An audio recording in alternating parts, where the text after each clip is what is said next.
Hey everybody, Michael Snyder, Pacific Northwest Weather Watch. Today is January 7th, and right now we are looking at the infrared satellite imagery. We got British Columbia, Washington, Oregon. Check out the cold air back across the Gulf of Alaska here. This is going to power a very deep low pressure system in towards the northern tip of Vancouver Island, casting a powerful gradient with it, ushering in a very cold air mass. And then we're going to take a look at the extended forecast as well, because we got some very cold air. It's going to be developing across Western Canada and trying to sag south into British Columbia and potentially Washington and portions of Oregon as well. We'll take a look at what the recent weather models have to say on that here in a moment. Taking a look here, this is all but a guarantee as of now. Heavy mountain snow, and this next storm system is going to bring another huge round here. And again, some of these 3-day totals of 4 to 5 feet are possible. It's going to be some whiteout conditions, some extremely strong westerly winds as well, and some lower snow levels are going to accompany this next storm as we go through Tuesday in through Wednesday. Probably a lot of small hail showers, some thunderstorm activity as well, and then our eyes will turn to the much colder air mass trying to sag south across the Pacific Northwest.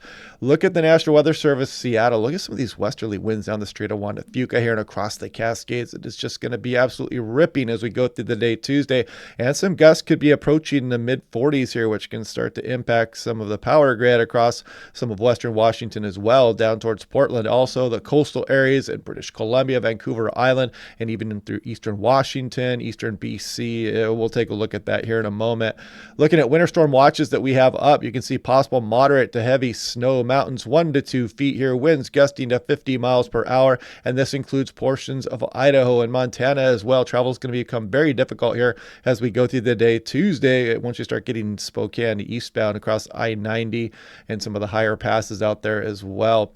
As you can see, difficulty traveling, reduced visibility, and sporadic power outages. That was issued this morning here by the National Weather Service Spokane. And look at some of these winds that are going to be going on through the day Tuesday. I mean, you're going to be talking about 50, 55, maybe up towards 60 miles per hour. You can see some of these very strong winds up towards Wilbur and Spokane as well, and especially across the higher terrain. So heads up, folks. It is going to get stormy here. This is the snow outlook as we go through the upcoming week. You can see through January 11th for Idaho, Panhandle, western Montana here. And the further you go east, the confidence in this Arctic air getting out in over the area here is increasing quite rapidly. And you can see as you come up here on in through the mid and later portion of the week here, the falling temperatures, bitter cold possible by Thursday.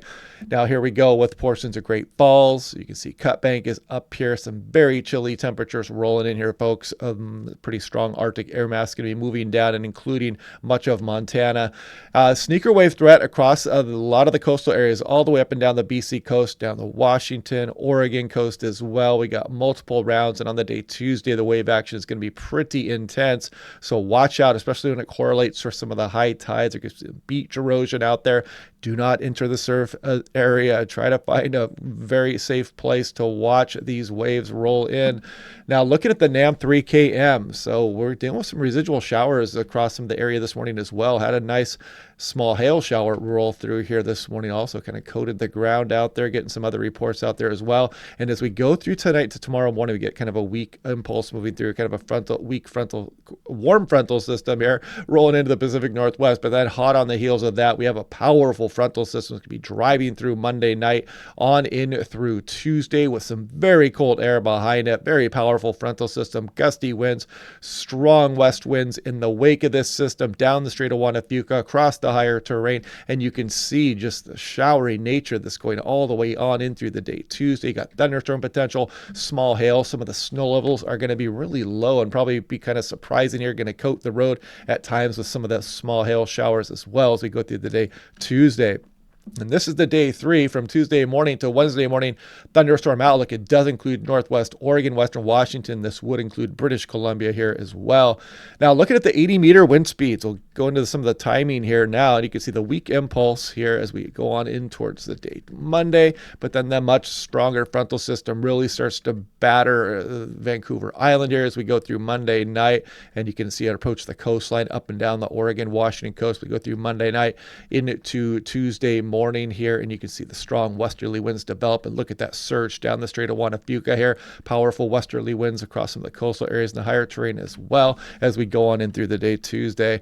So now taking a wider look, we've got Hawaii to the bottom left. There's Washington and Oregon. Now watch this low pressure center. It's out here. And you'll notice it starts off looking kind of harmless here, maybe what, a 10-10 millibar low, but watch what happens over the next 24 hours as this one just bombs out, bomb cyclone here, just developing towards a 975 millibar low right on the northern tip of Vancouver Island. And look at that pressure gradient just stacked from Northern California all the way up into western BC. And you'll notice that low pressure system is still pretty strong once it gets inland. And look at this gradient just light up. That's what's going to cause the very powerful westerly winds with this system as well, and bring very strong winds all the way across Idaho and Montana here. And this is kind of ushering in what is that Arctic air mass to the north. As you go off in towards Wednesday, you can see that Arctic high sagging across British Columbia here, some of Alberta, and you can see the resultant troughing here across some of the Pacific Northwest. And that's what we're going to be watching for. How much of this cold air is going to sneak through the gaps here? How much is going to come off the coastline there? What's the upper level trajectory going to be like? Is this going to bring an Arctic frontal passage down the Puget Sound? Because even an inch in turning it freezing here across some of western Washington, southwest BC, or down towards Oregon is fairly dynamic. It does not take much when you freeze the surface there to really cause some problems. So you can clearly see the Arctic air mass moving down on the most recent European here. It's actually running as we speak, so it's hot off the presses. And you can imagine this flow coming here and kind of convergent zone activity here. Arctic air trying to spill out. Lots of active weather to be looking at coming up here, folks. And I'm going to back up a little bit here. Again, there's actually a little system kind of riding in there as well. You see as the system comes through here on the day Tuesday, look at this little low pressure center here. That would have some trouble written on it as well. Could even bring very low snow levels here on the north side of wherever that low pressure sets up here also. So yeah, we've got many things to watch here. That's probably why I'm going to live stream here as we go through tonight. We'll go over some of the most recent model information when we do that. But now back to the forecast here, where you can see the next storm system. There it is. Look at that slug of cold air just blast into the Pacific Northwest. And then you see the polar lobe out here moving across the Northwest Territories and the Yukon, swinging down across British Columbia here. How close is that going to get into the Pacific Northwest? It looks like we're going to get a taste of that Arctic air down into the lower elevations here, but will it come out over the water and develop some cyclogenesis and create a dynamic snowfall here west of the Cascades? Those questions still need to be answered, and we still have a few days to go before we need to do so. But looking at the accumulated 10-meter max wind gusts as well, I want to show you that system. You can clearly see where the low pressure system is going here, and then swoop across a lot of the Pacific Northwest. Powerful westerly winds again down the Strait of Juan de Fuca there. Now we're going to take a closer look here at the NAM 3KM. That will kind of give you some idea of when these stronger winds will be coming in here. That weak warm frontal feature actually showing some gusty winds, some northwest interior here, but the much stronger winds arrive Monday night on into Tuesday. Look at that frontal system moving down the coastline here. Strong southerlies up the Puget Sound, and then the westerlies start to take hold.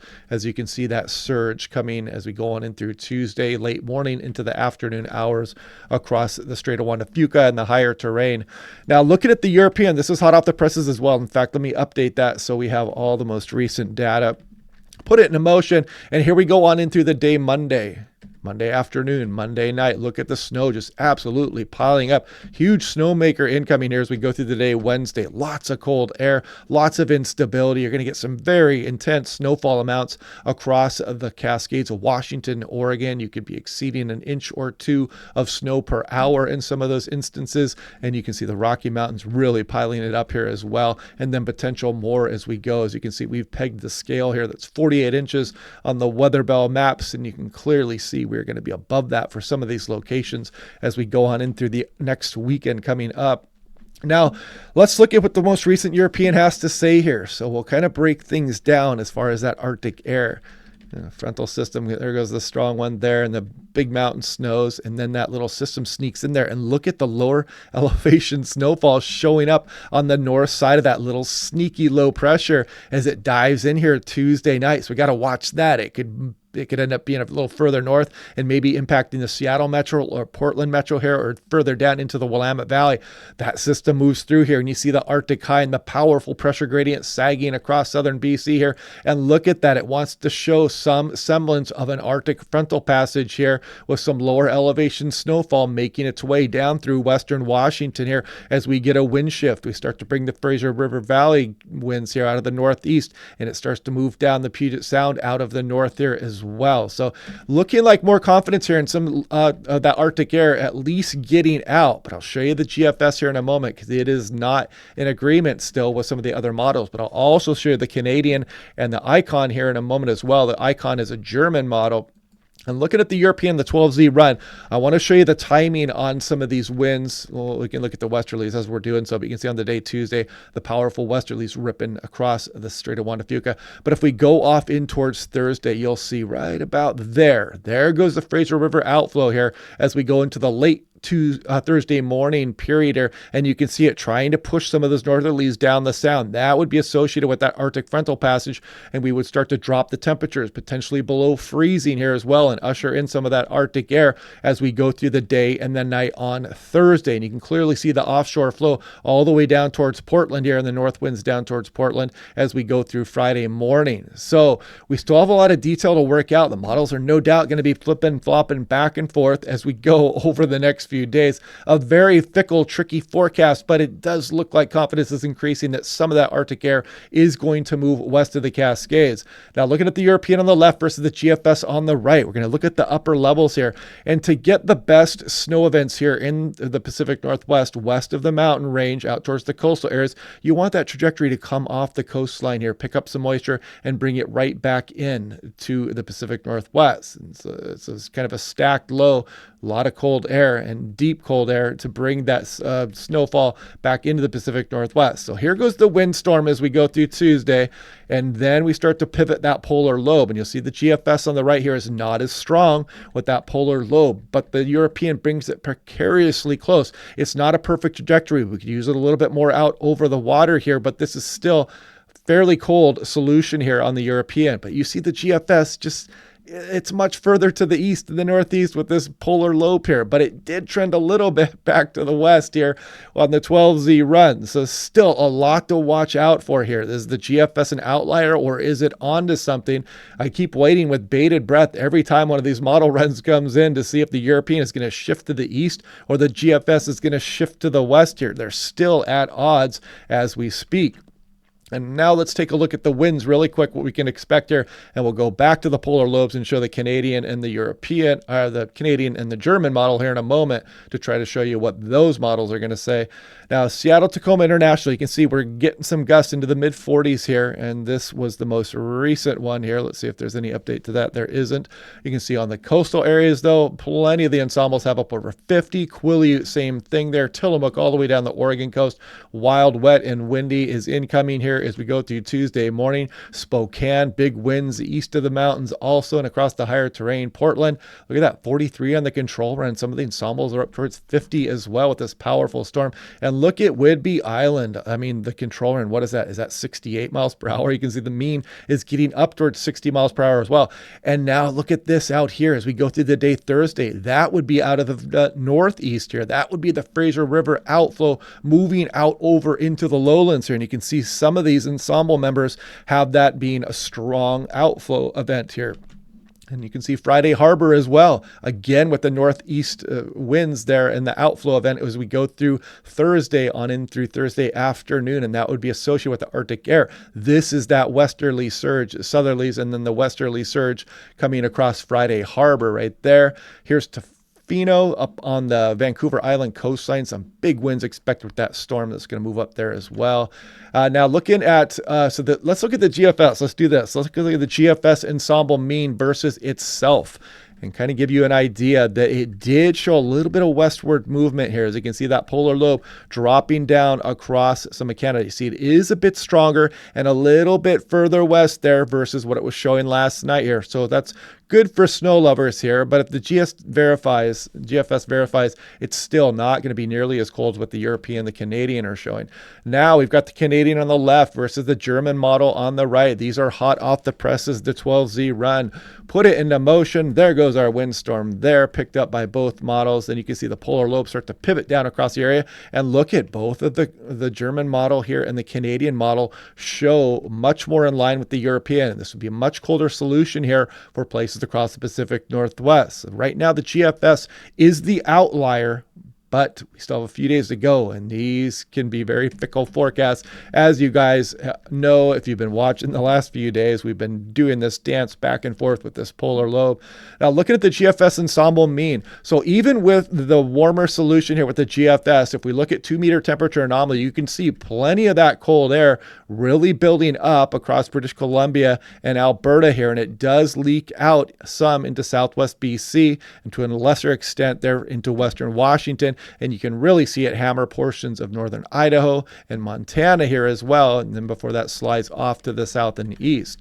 So even if the GFS verifies, we're still right on the cusp there of getting some of that Arctic air into western Washington and much better chances across southwest BC. Now, I scrolled this all the way out to hour 132, and you can see the difference between this morning's European and the GFS 2-meter temperature anomaly here. In fact, let's back that up a little bit, but you can see that they are coming to a little bit better agreement. The GFS has definitely cooled down some from what it was showing at times yesterday here. So yeah, lots to work out here still, folks. You can see by the time we go towards Friday afternoon, a lot of Washington state well below normal at this point, but the GFS painting a different picture, however, still pretty significantly cold, at least east of the Cascades. Now, 6 to 10 day, this is not much help either. This goes through January 16th, and you can kind of see the cooler air mass dominating the west and some of the Midwest here as well. And of course, we are really going to be helping out our snow water equivalent here across the Cascades over the next few days. So hopefully we can get back towards normal because we have huge amounts of snow incoming for the higher terrain. But I will be doing a live stream tonight. There will be the European ensembles will be out by then, and we'll have the European 18Z run that will be out by then as well. And we'll take a look at some of the shorter range models at that point as well. We'll probably look at the NAM 12KM and try to pick up on that polar lobe and see where it's positioning it as well. We'll have a couple more GFS runs to look at. So very exciting weather coming up here, folks. Even if the Arctic air does not quite get here, we still have that big windstorm, and we're going to have some lower snow levels and some huge wave action up and down the coastline here as well. But yeah, plan on doing that live stream here tonight. Hopefully you guys can join for that. Otherwise, we will just do this again tomorrow. We'll break everything down again. We'll see what the weather models are saying, and I will talk to you guys then.